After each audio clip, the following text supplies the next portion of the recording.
CNBC-TV18, embarking on a quarter century of excellence.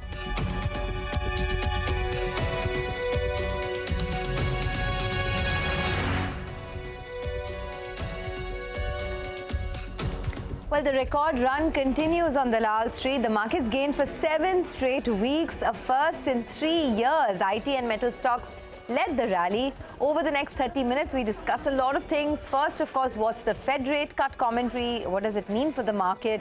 We put the spotlight on Nifty IT, which has been the best performing space in the last couple of days.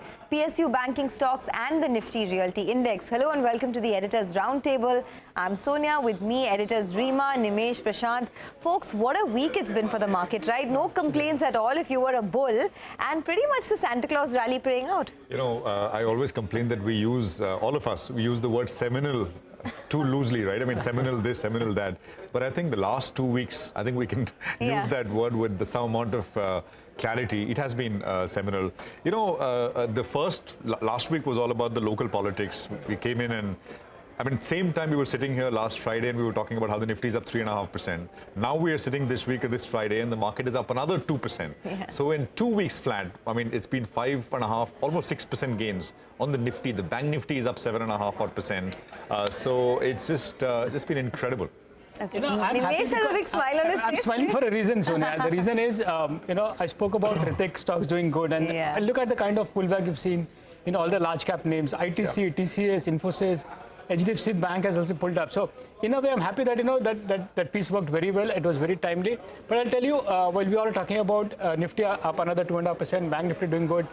If you asked retail traders and investors this week, none of them are happy because the portfolio has not done well this week. The mid cap index and small cap have relatively outperformed, but not great addition to their portfolios. But IT is up 7% in 2 days. The index is up 7%.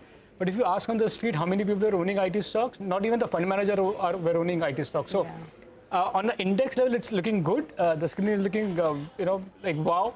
But if you ask the retail traders and investors, they are not very happy this week. Because their portfolio is not done well. Last week, mid caps did very well. Today, it's just this week, the large caps took over. Absolutely. And, I think the line this week that stayed with me is from the conversation we had with Nilesh Shah, where he said, God is an Indian, right? Yes. I mean, that really stayed with me, that everyone and anyone is bullish on India. Yeah. So maybe God is an Indian, you never know. But, okay, I just want to put some things into perspective in case you missed out on the week, right? After the big surge that we've seen this week, how do you approach the markets? So the Nifty is up about 2% this week. The mid-cap index is up 2.6%. I'm watching out for a couple of big trends. One of them is the tech sector. And of course, Reema will talk more about that. But it seems to be like a Goldilocks scenario for the tech sector now. On one hand, the US Fed has said that they're looking at 3 rate cuts in 2024. On the other hand, they've talked about a very, very low probability, in fact, no chance of a recession coming through. And there's also the US 10-year yield that slipped below the 4% mark in the week gone by. So this is pretty much a Goldilocks scenario for the tech sector. So that's one thing to keep in mind next week. Large caps could continue to outperform. Remember, this was a week that belonged to large caps. ICICI Bank, SBI, DLF, IndusInd Bank, all sitting at fresh 52-week highs. Maybe that's something that can continue. And rate sensitives continue to be in focus. Actually, that's the big theme of 2024, rate cuts. After what the US Fed said, all eyes will be on the RBI and when they come through with the rate cuts, and that's something that the street is focusing on. Real estate, NBFCs, autos are in focus. In fact, I know Nimesh will talk more about that, but real estate stocks are still below their all-time high. So just to give you one example, right, DLF is still 70% away from its lifetime high. The lifetime high of DLF was 1,225 way back in 2008, and it's 70% away, so there's still more time to go. But before we, get to individual pieces, let me just welcome Andrew Holland of Avendus Capital as well. Andrew, how are you feeling about this market now? Is there any caution on the horizon, or do you think we're still good to go for more? I think we're probably good for more in the first quarter. Our thinking is probably there's another 5% upside. Between now and the end of the first quarter, being March of next year. I think you've got to think about what the Fed did. I mean, he was so bullish or dovish. It was such a big turnaround. So I can only think that he's seeing something we're not seeing in terms of the economy slowing. But he was very adamant that interest rates are going to fall. So, the market's loving this, right? All we have to think about now is when. Our guess is that the first quarter, maybe by March, he'll reduce interest rates. And then then we'll start thinking about when the RBI is going to reduce interest rates. So it all falls into a very nice kind of pre-election run, helped enormously now by the Federal Reserve kind of just turning on completely on its head in terms of where it was 2 to 3 weeks ago. Yeah, all right. Well, the big talking point, absolutely, Andrew, is what the Fed has done, guys. And, last week we were talking about the local elections. This week, I think we have to. That's a dominating driver, right? Yeah. What the Fed has done. So let me actually head over to the big wall and tell you, the focus of the piece really is how do markets trade around rate cuts, right? That's essentially what we're looking at here. So 500 basis points of rate cuts over the last 20 months. And now we finally have, after many ifs and buts and whether it'll happen, not happen, soft landing, hard landing, pivot coming, we finally, I think, have a pivot, which is basically a complete U-turn in terms of what the Fed is now saying they would like to do next. So this is essentially, the setup. First 25 basis point cut is now being priced in by the market in May of 2024. The market is saying that the inflation trajectory will be very benign, which basically will allow the Fed to cut early so as to sort of, prevent over-tightening and the resultant effects of over-tightening, which could be a recession. So that's essentially what the market is betting on. Almost like immaculate disinflation, right? Not too hot, not too cold. Will it pan out? We don't know. Now, rate cutting cycles are basically of two kinds. One is because there is a recession. I mean, the economy goes through a recession, so the central bank is expected to step in. These are those recession rate cutting cycles: 70, 74, 80, 81, 89, 2001, and 2007. Of course, this is the global financial crisis we are most familiar with. And of course, there are also some sort of rate cutting cycles where there is no recession. 84, 87, that stock market crash in October of 87, 95, 98, and 2019 as well. But both these are very different in terms of how the markets kind of behave. So what I've done is for our purposes, since the market is saying that it's going to be a soft landing, no recession or anything of that sort, let's just take the no recession rate cutting cycles. I've not used all the examples. I've only gone back all the way till 1987. And this is the quantum of rate cuts that we saw. The first cut happened, these are the dates, August 1st, September 29th, etc. And this is the total quantum of the rate cut that we saw in that particular cycle. Now we come to the more interesting part, which is what happens to the market going into rate cuts and what happens to markets coming out of rate cuts, right? This is, remember, the no recession scenario. And this is the picture which emerges. Broadly, it kind of, the picture is that 3 months before the first rate cut, markets kind of slow down, quieten down a little bit. Actually, there are, three instances. One instance where there's a 20% plus decline. The 1998 was an 8% decline. 2019 was a 1% kind of a move. So, of course, there's the 9.5% move in 95 as well. But broadly, more times than not, markets quieten down a little bit, even correct a little bit, going into the first rate cut. What happens 6 months out after the first rate cut? I think the evidence is pretty much clear. The bias is on the upside. The degree varies. The big one, of course, is the 25% move that we saw in 1998. So interesting. Now, I'll just look at with recession scenarios, right? Rate cuts with recession.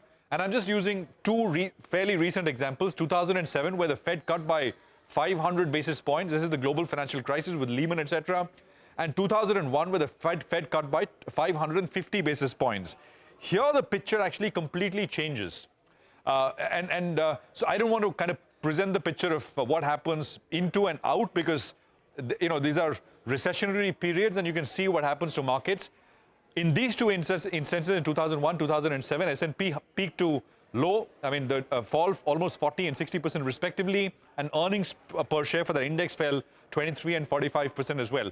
I'd like to say once again that the base case is that we will actually not see a recession. At least market is not pricing it in at all. It's not in the market's forecast that there will be a recession. They're very focused on the fact that it'll be, absolutely perfect kind of soft landing along with rate cuts. It's never happened. Many have pointed out it's never happened in history. You do get a little bit of a bumpy road and the degree varies, but you do get that. Will this time be different? I think that is the question we need to answer. We'll know only and be wiser in hindsight. Andrew is with us. Andrew, I don't know if you have any thoughts on this one, because if market pricing is to be believed, the first cut is not that far away. Is, I mean, what 4 months out from where we are right now.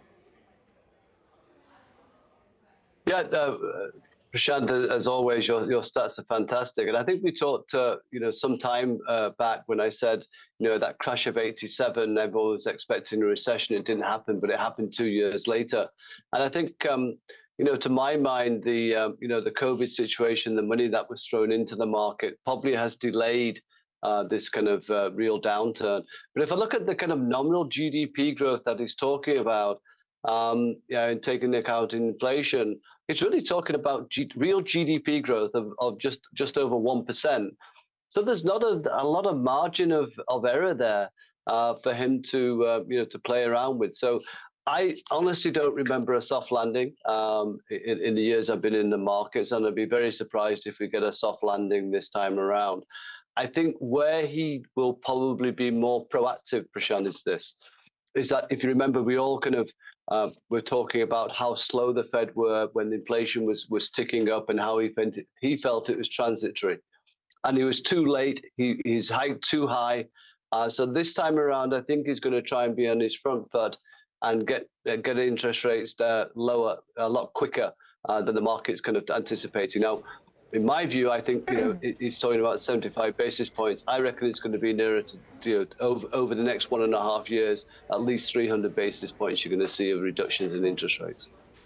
Got that. Let me just take this forward. The big beneficiary of the Fed pivot this week were the IT names. So Monday, Tuesday, Wednesday, the IT stocks did absolutely nothing. But on Thursday and Friday, the Nifty IT index rallied close to about 8.5%. And from the lows on Wednesday, the IT index is closed up with a near 10% rally.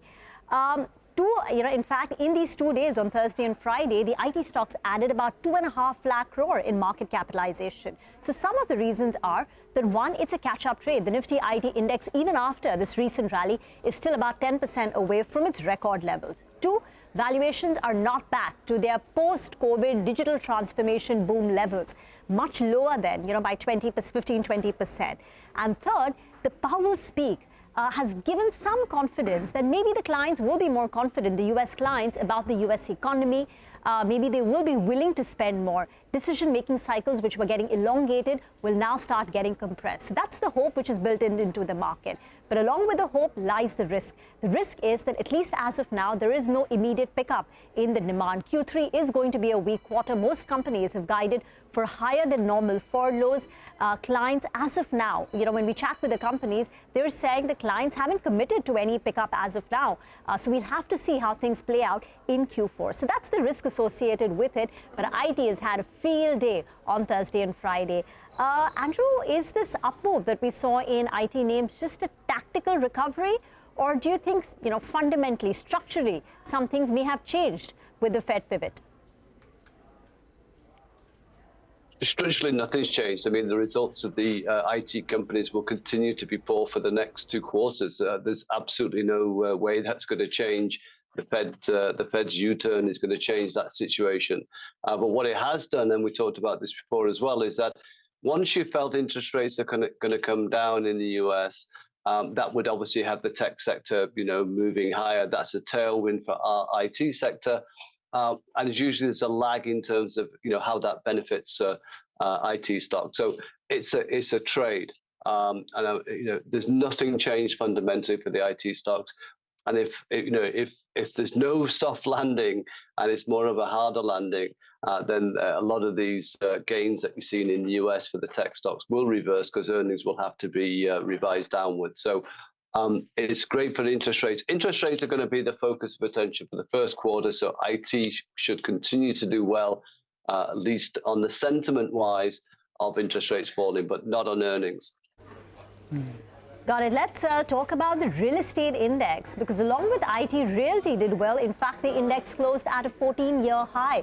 But Nimesh, none of the stocks are back to their record levels. Actually, that's the big story. You know, while the index has hit a fresh 14-year high this week, this month the reality index is up 7%, but none of the individual stocks have hit the previous highs. But let me just go to the wall and explain what's worked for the real estate sector and whether this can continue. So the big point is this week the Nifty reality index has hit a fresh 14-year high. So it's a kind of a technical breakout, so to speak, for the real estate index. But what has worked for the reality sector?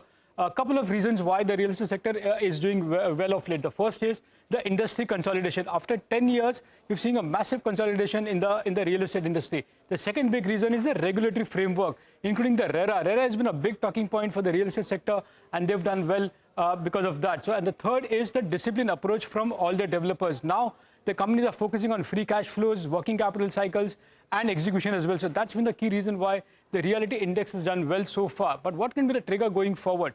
The big trigger for next year, which is in FY24, could be the rate cycle. If you see an interest rate cycle coming down, you can potentially see a further stimulus for the real estate stocks and the real estate sector to do well. But as I said, while the index has hit a fresh high, not a single stock in the real estate basket has crossed their previous highs. Let me just go to the table and explain what I'm saying this. DLF, for instance, the stock is up 76% this year. In 3 years, the stock is almost doubled, but still from an all-time high, the stock is down 45%. Same is the case with Godrej Properties as well, up 55% Y2D. In 3 years, it's given 45%, but still away 26% from their all-time highs. Similar is the case with Prestige Estates as well. The stock is already 137% this year, almost up 3 times in the last 3 years, but still away almost 50-60%. DB Realty is another example to track. This stock has been on of course, it was a penny stock, but this year the stock is 110%.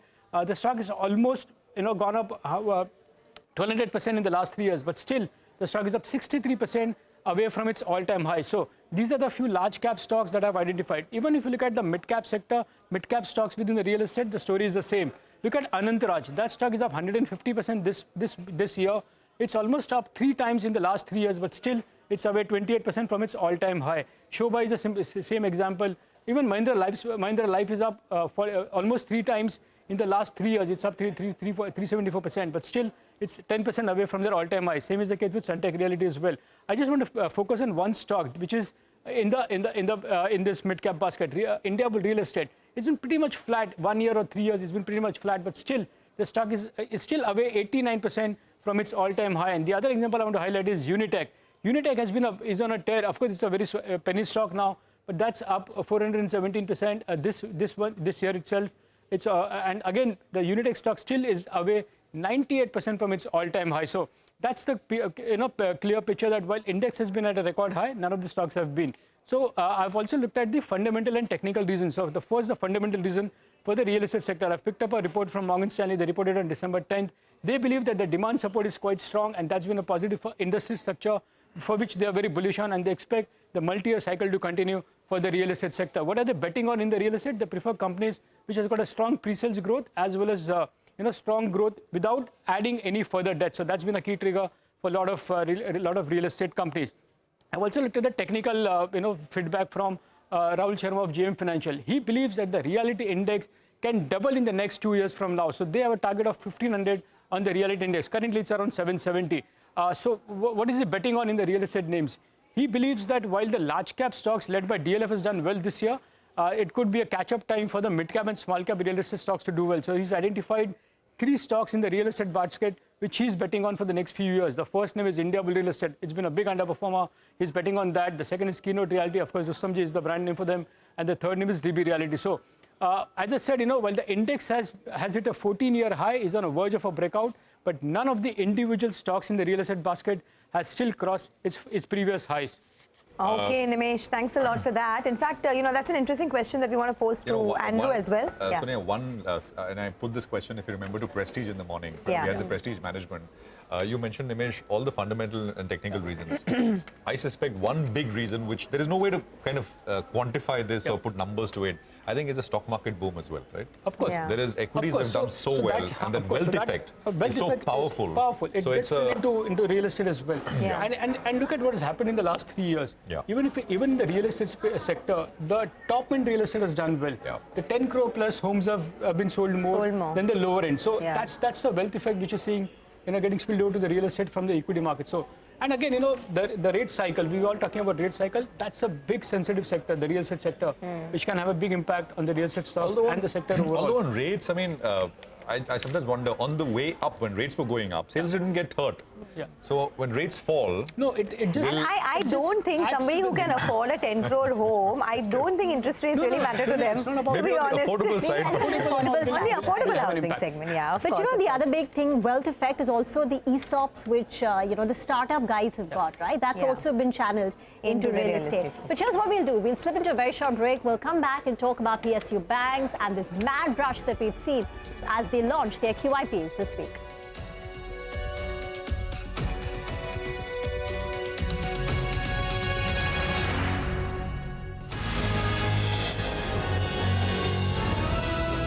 CNBC-TV18, embarking on a quarter century of excellence. Welcome back to Editor's Roundtable. The other big theme this week was this big rush by PSU banks to raise money via the QIP route, and they've seen some solid subscription. So this week we had Indian Bank, Bank of India and J&K Bank launch their QIPs. Bank of India raised close to about 4,500 crore. And look at the subscription numbers. J&K Bank saw an overall subscription of 30 times. Guys, when was the last time you remember PSU banks coming into the market? Historically, they were capitalized by the government. And now they have the confidence to come into the market, and they've seen some marquee shareholders participate in it. So for instance, in Bank of India, you've got mutual funds like SBI Mutual Fund, ICICI Pru Mutual Fund. You've got life insurance companies, and you've got FPIs like Morgan Stanley Asia. So there is this, banks queuing up and investors lapping it up after the run-up that we've seen in stock prices. So J&K Bank, right, the bank which saw 30x subscription, is up 120% on a year-to-date basis. That said, valuations today are still not very expensive, and most of them are trading at sub 1x book value. And it doesn't end with what we've seen today. I remember your D Street Chatter Karnataka Bank is also looking to tap some money via the QIP route. Well, it's all about money, Rima. The way there is so much of domestic liquidity which is in the system, it's bound to happen. I mean, there was an SME IPO this week. A 32 crore IPO got subscriptions of 10,000 crores. Wow. Can you imagine? So it's all about liquidity. You can't fight the liquidity. So that's the game. Everybody's sitting on cash. So they're trying to latch. And now that the fundamentals of PSU banks have improved with the asset quality, there is confidence about and putting also, that money, diverting are it. Comfortable. So there is a bit of valuation comfort as well. Okay, well, on that note, guys, it's time for the weekend. So let's take your leave. Thank you to all our viewers for watching. Have a great weekend. We'll be with you bright and early on Monday morning.